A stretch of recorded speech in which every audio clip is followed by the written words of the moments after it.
आप अपना रिश्ता लेके चली जाएं। मैं अपनी माए बहनों के रिश्ते भेज चुकी है और अगर अभी भी उनका दिल मुतमईन नहीं है तो आप अपना रिश्ता लेके चली जाएं। हमारी माए बहनों को गालियां देने से पहले ये सोच ले कि हम आपको छोड़ने वाले नहीं है। पाकिस्तान को पता है कि चेयरमैन की बारात आएगी कि जाएगी। पहले अपने अंदर तो झांके चंदा चोरनी। उन्हीं कातिलों को बड़े बड़े ओहदों पर विराजमान देखा। इन मुजराओं के कुत्तों का एक वक्त का खाना मैंने हजारों रुपए का, लाखों रुपए का देखा। जिसको कुत्ते ने काटा था वो भी किसी का बिलावल था। और जो बच्चियां जो एड्स में मुब्तला हैं, जो हेपेटाइटिस में मुब्तला हैं, वो भी किसी की आसफा हैं, वो भी किसी की बख्तावर हैं। बच्चा बच्चा होता है, चाहे वो गरीब की औलाद हो चाहे अमीर की औलाद हो। कि आपके बच्चों को ये बीमारियां और फिर हम यहाँ पे पूछे कि ये बड़ी बीमारी है या छोटी बीमारी है। अपना रिश्ता लेकर चली जाए, फिर दिल में मुतमईन हो जाएगा। हमें सलाहें ना दें। अल्हम्दुलिल्लाह पूरे पाकिस्तान को पता है कि चेयरमैन की बारात आएगी कि जाएगी। अस्सलाम वालेकुम नाज़रीन इकराम, आपको मुकम्मल वीडियो दिखाते हैं। पहली मरतबा असम्बली में इस तरह के अल्फाज सुनने को मिले कि आप हैरान रह जाएंगे। नवाब भुट्टो ने तकरीर में बिलावल भुट्टो और पीपल्स पार्टी को मुखातिब करते हुए वो बातें कर दी कि कोई सोच नहीं सकता था। पूरे ऐवान ने कानों में उंगलियां दे दी बिलावल भुट्टो के बारे में। नवाब भुट्टो ने कहा कि जब कोई सिंध में भूखा मरता है तो वो भी किसी का बिलावल है। आप लोग इंसान के रूप में शैतान हो, आप लोगों को शर्म आनी चाहिए। आपने सिंध को बेच खाया। अब ये वीडियो देखिए, फिर इस पर डिटेल में बात करते हैं। कि हॉस्पिटल्स में ना मशीनरी है, ना एड्स को रोकने के लिए कोई ऐसी चीज दी जा रही है कि वो उनकी तादाद कम होती जाए, ना ही वैक्सीन है, ना ही एम्बुलेंस मौजूद है। और हमारी हेल्थ मिनिस्टर साहिबा कहती है कि ये कोई बड़ी बात नहीं है। वो जो लालू था ना, जिसको कुत्ते ने काटा था, वो भी किसी का बिलावल था। और जो बच्चियां जो एड्स में मुब्तला हैं, जो हेपेटाइटिस में मुब्तला हैं, वो भी किसी की आसफा हैं, वो भी किसी की बख्तावर हैं। बच्चा बच्चा होता है, चाहे वो गरीब की औलाद हो चाहे अमीर की औलाद हो। बीमारी बीमारी होती है, चाहे अमीर के बच्चे को हो चाहे गरीब के बच्चे को हो। अल्लाह ना करे कि आपके बच्चों को ये बीमारियां और फिर हम यहाँ पे पूछे कि ये बड़ी बीमारी है या छोटी बीमारी है। एड्स इतना क्यों फैल गया है? हॉस्पिटल में एम्बुलेंस क्यों मौजूद नहीं है? दवाइयां क्यों मौजूद नहीं है? वैक्सीन क्यों मौजूद नहीं है? वेंटिलेटर मशीन क्यों मौजूद नहीं है? और कुत्ते काटने की वैक्सीन क्यों मौजूद नहीं है? तो उन फैमिलीज को नहीं दी गई जो 5-5 घंटे हॉस्पिटल्स में इंतजार करके चली गई और उनको जवाब मिला कि वैक्सीन नहीं है। करप्शन की इंतहा होती है। कब ये गड़ा भरेगा इस सिंध हुकूमत का, इन वजीरों का, इन लोगों का, इन हुक्मरानों का कब गड़ा भरेगा और कितना वक्त लगेगा?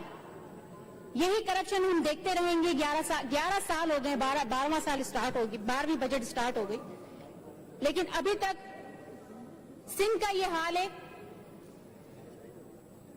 कि लोग नौकरियां उनको नहीं मिल रही, वो अपने आप को आग लगा रहे हैं और कहते हैं कि बड़ी नौकरियां हमने दे दी हैं। एजुकेशन की बात करते हैं, स्कूल्स में गधे घोड़े जानवर इनका कारोबार चल रहा है। 5000 स्कूल्स बंद हैं। कोई जवाब दे सकता है? एड्स फैल गया सिंध में, किया कहां? नजर क्यों नहीं आ रहा?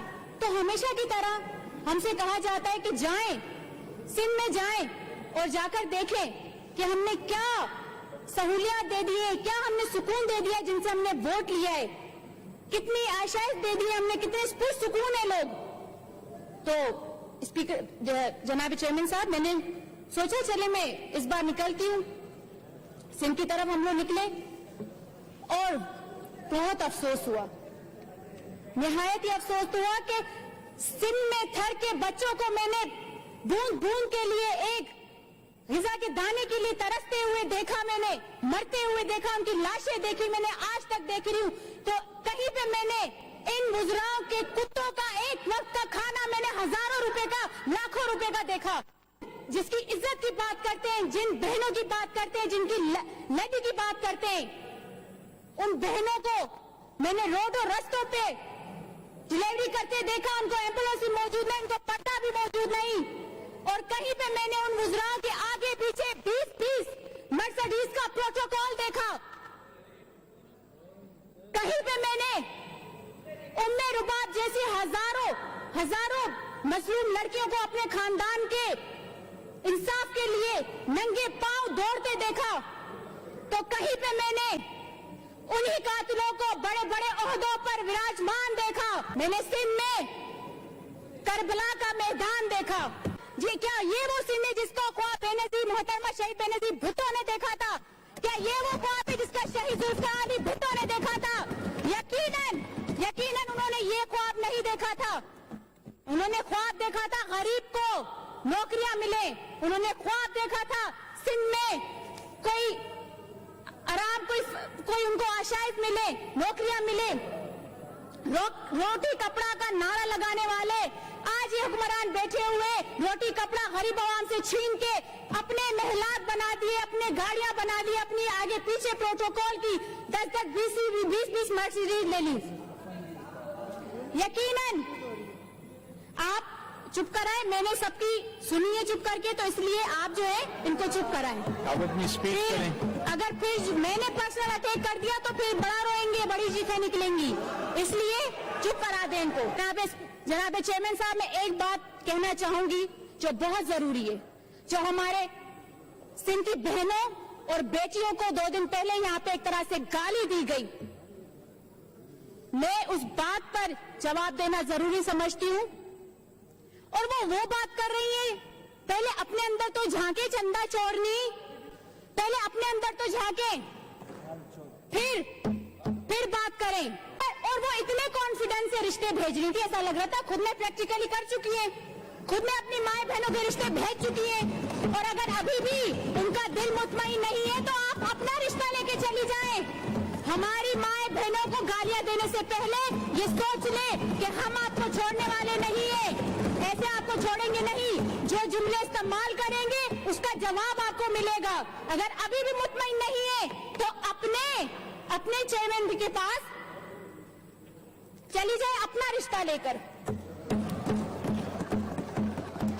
लेकर चली जाए, फिर दिल में मुतमईन हो जाएगा। हमें सलाहें ना दें। अल्हम्दुलिल्लाह आप प्लीज कोई पर्सनल अटैक नहीं करें अपनी स्पीच में। पाकिस्तान को पता आप अपनी है स्पीच कि चेयरमैन बजट की पर बारात आएगी कि जाएगी। बहुत शुक्रिया। नाज़रीन कराम, आपने वीडियो देखी। बिलावल भुट्टो जरदारी को मुखातिब करते हुए दुआ भुट्टो ने आज वो अल्फाज इस्तेमाल किए कि स्पीकर को खामोश करवाना पड़ा, लेकिन दुआ भुट्टो ने रुकने का नाम तक न लिया। बिलावल को मुखातिब करके कहा कि तुमने सिंध का बुरा हाल कर दिया है, आपको एक एक चीज़ का हिसाब देना पड़ेगा।